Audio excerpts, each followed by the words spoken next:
मेरे प्रिय छात्रों, क्लास 10th के दो चर वाले रैखिक समीकरण युग्म के पार्ट 4 में आप सबका स्वागत है। मैं उम्मीद करता हूँ कि पार्ट 4 देखने से पहले आपने पार्ट 1 से लेकर पार्ट 3 तक अवश्य ही देख लिया होगा। अब हम लोग अभ्यास 3.2 शुरू करते हैं। 3.2 शुरू करने के लिए सबसे पहले हमें एक सूत्र की आवश्यकता होगी। उस सूत्र को लिखने के लिए इस प्रकार के एक टेबल को हम लोग पहले बना लेंगे।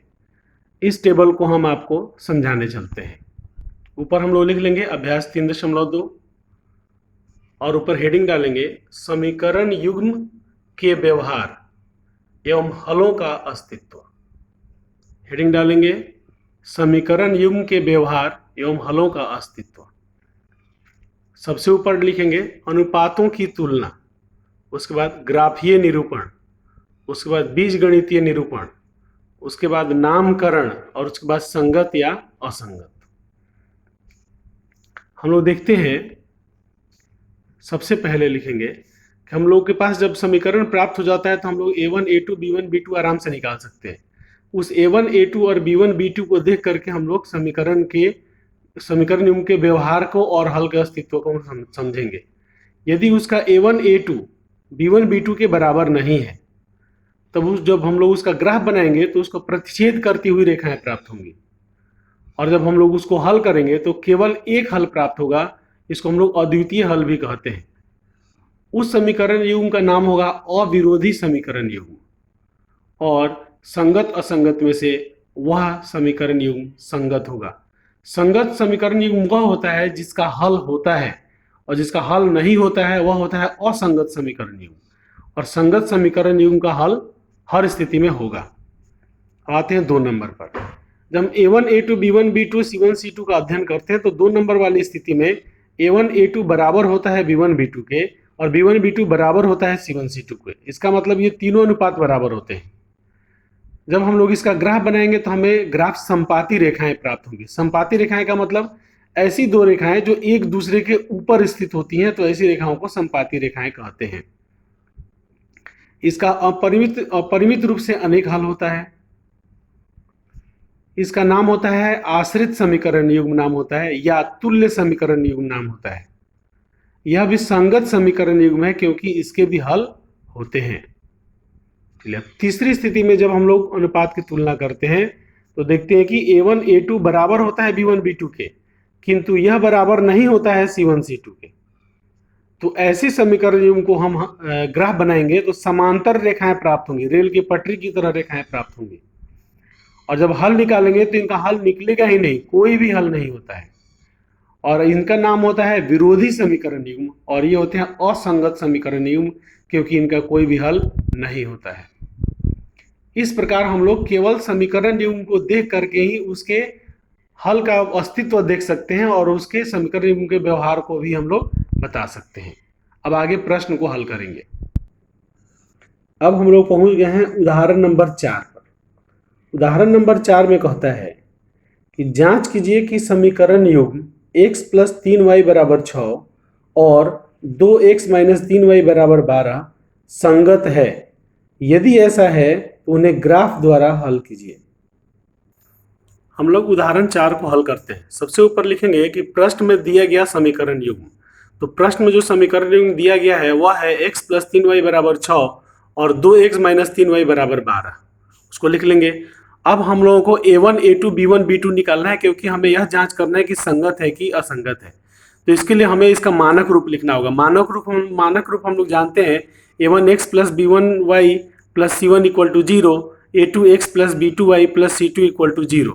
तो इस रूप में हम लोग इसको फॉर्मेट करेंगे तो x + 3y = 6 बन जाएगा, x + 3y - 6 = 0, और 2x - 3y = 12 बन जाएगा 2x - 3y - 12 = 0।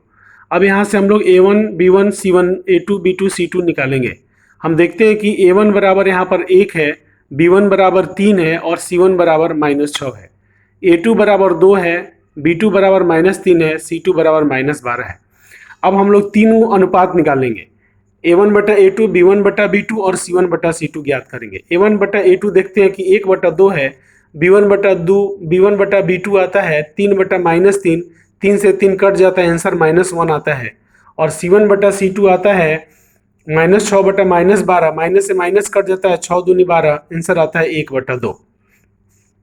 जब तीनों अनुपातों की तुलना करते हैं तो हम देखते हैं कि a1/a2 बराबर नहीं है b1/b2 के, अतः दिया गया समीकरण युग्म संगत है, क्योंकि इसका कोई भी हल प्राप्त नहीं होगा, सॉरी, इसका अद्वितीय हल प्राप्त होगा, इसलिए दिया गया समीकरण युग्म संगत है। अब ग्राफीय विधि से हम लोग इसका हल प्राप्त करेंगे। अब आगे हम लोग हल करते हैं। आगे हम लोग फिर लिखेंगे, प्रश्न में दिया गया समीकरण युग्म x + 3y = 6 को समीकरण 1 निरूपित करेंगे, 2x - 3y = 12 को समीकरण 2 निरूपित करेंगे। समीकरण 1 से x + 3y = 6, अब हम लोग y का मान निकालने जा रहे हैं। तो 3y = 6 - x, हमने x को पक्षांतर किया, अब 3 को पक्षांतर करेंगे तो y = 6 - x/3 प्राप्त होगा। अब ग्राफीय निरूपण हेतु सारणी इस तरह के मैथ आप बना चुके हैं। x को जब हम लोग 0 लेंगे तो y = 6 - x/3 का मान 2 हो जाएगा, x को जब 3 लेंगे तो y का मान 1 हो जाएगा। लिखेंगे बिंदुओं 0, 2 एवं 3, 1 को ग्राफ में अंकित कर मिलाने से एक सरल रेखा प्राप्त होती है। अब यही काम हम लोग समीकरण 2 में करेंगे। लिखेंगे 2x - 3y = 12, तो -3y को यहाँ पर आने देंगे और 2x को पक्षांतर करेंगे तो 12 - 2x हो जाएगा। फिर y को यहीं पर रहेंगे, -3 को पक्षांतर करेंगे तो 12 - 2x/-3 प्राप्त होगा, और माइनस को कॉमन लेकर के काटेंगे तो 2x - 12/3 प्राप्त होगा। अब इसी बात को हम लोग सारणी में रखेंगे। फिर हम लोग लिखेंगे ग्राफीय निरूपण हेतु सारणी, इसमें हम लोग सारणी बनाएंगे, x लिखेंगे और y = 2x - 12/3 लिखेंगे। x की जगह पर यदि हम लोग 0 रखते हैं तो -12 बचता है, तो 3 चौका 12, तो -4 आंसर आएगा। x की जगह पर यदि 3 रखते हैं तो 3 दूना 6, और 6 में से 12 गया तो -6, और 3 से काट देंगे तो -2 हमें प्राप्त हो जाता है। लिखेंगे बिंदुओं 0 - 4 एवं 3 - 2 को ग्राफ में अंकित कर मिलाने से एक सरल रेखा प्राप्त होती है। अब हम लोग ग्राफ का स्ट्रक्चर बनाएंगे इस तरह से हम लोग x डैश और x को खींचते हैं, माने क्षैतिज रेखा को खींचते हैं, तो इधर हम लोग x लिखते हैं और इधर x डैश लिखते हैं, और फिर ऊर्ध्वाधर रेखा को खींचते हैं तो ऊपर y लिखते हैं, नीचे y डैश लिखते हैं। हम लोग सारणी में को ध्यान से देखते हैं तो हम लोग देखते हैं कि सारणी में मैक्सिमम अंक हमारा 4 है, तो हम लोग 5 तक के लिए ग्राफ बनाएंगे। तो 5 तक के लिए हम लोग अंक निर्धारित कर देते हैं। x पर लिखते हैं 1 2 3 4 5 6, और y पर लिखते हैं 1 2 3 4 5, और x डैश पर लिखते हैं -1 -2 -3 -4 -5 -6, और y डैश पर लिखते हैं -1 -2 -3 -4 -5 -6। उसके बाद हमारा ग्राफ इस तरह से दिखाई देगा।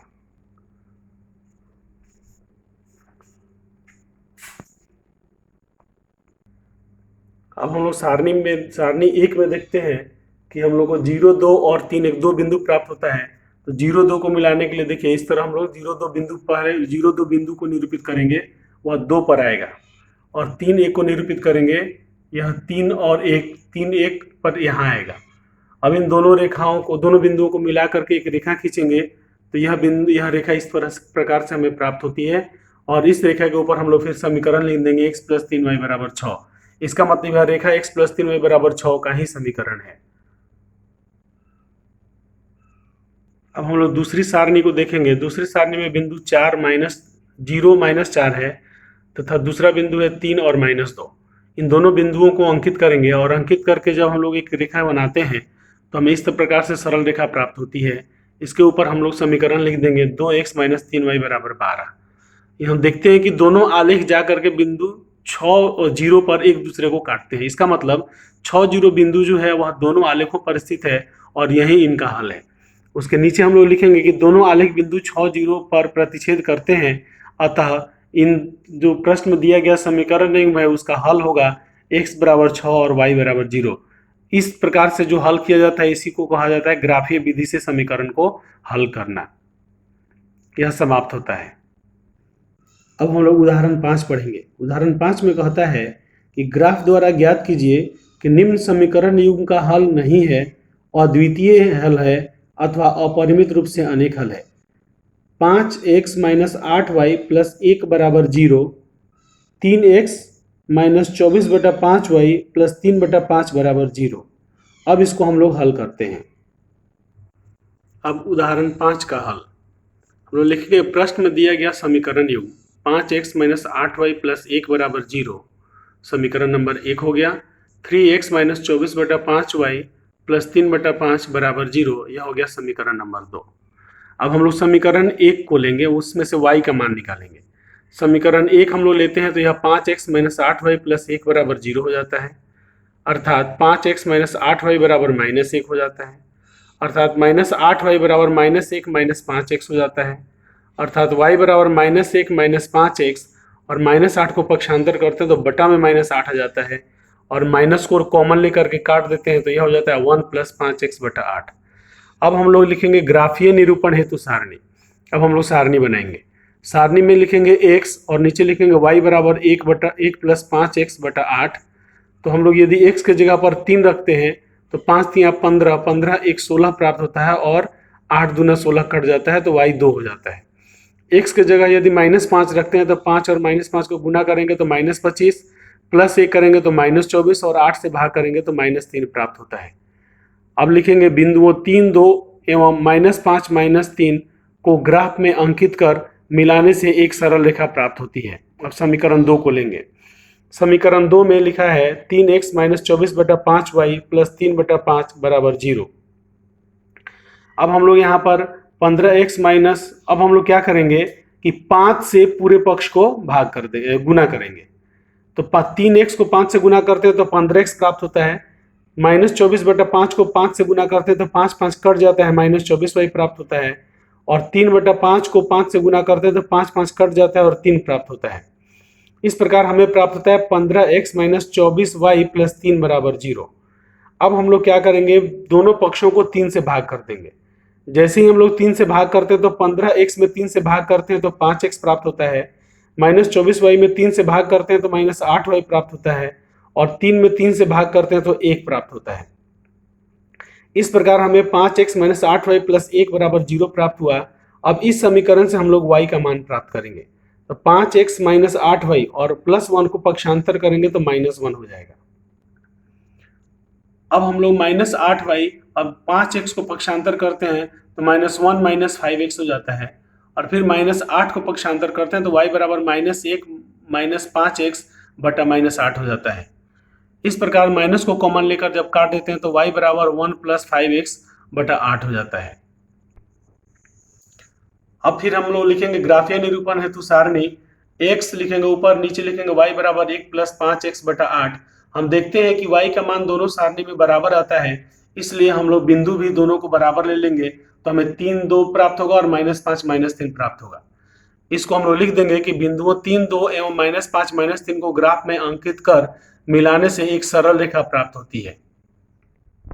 सारणी में हमें 2 बिंदु प्राप्त हुए 3 2, तो 3 2 को अंकित करेंगे इस तरह, x पर 3 और y के सीके 2 लेकर के 3 2 बिंदु प्राप्त हो जाता है।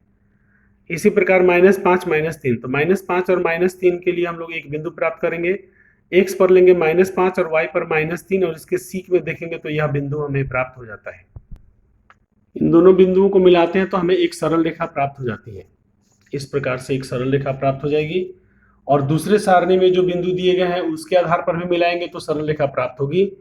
इस प्रकार जब दो रेखाएं एक दूसरे के ऊपर स्थित रहती हैं तो उसको हम लोग समपाती रेखाएं कहते हैं। तो समपाती रेखाएं हमें प्राप्त होगी। हम लिखेंगे यहाँ दोनों आलेख समपाती हैं, अतः समीकरण युग्म के अपरिमित रूप से अनेक हल हैं। यही हमारा आंसर होगा। इस प्रकार उदाहरण 5 का हल समाप्त होता है। आपका बहुत बहुत धन्यवाद। हमारे सभी वीडियोस प्राप्त करने के लिए हमारे चैनल को अवश्य सब्सक्राइब करें और उसके बगल में दिए गए बेल के घंटी के आइकन को अवश्य दबाएं, जिससे हमारे आने वाले सभी नए वीडियोस आपको प्राप्त हो पाएंगे, उनके नोटिफिकेशन प्राप्त हो पाएंगे।